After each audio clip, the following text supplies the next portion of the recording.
అందరికీ నమస్కారం.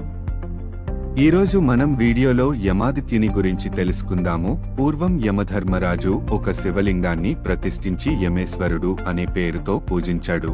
అలాగే ఒక సూర్యమూర్తిని ప్రతిష్ఠించి యమాదిత్యుడుగా పూజించాడు.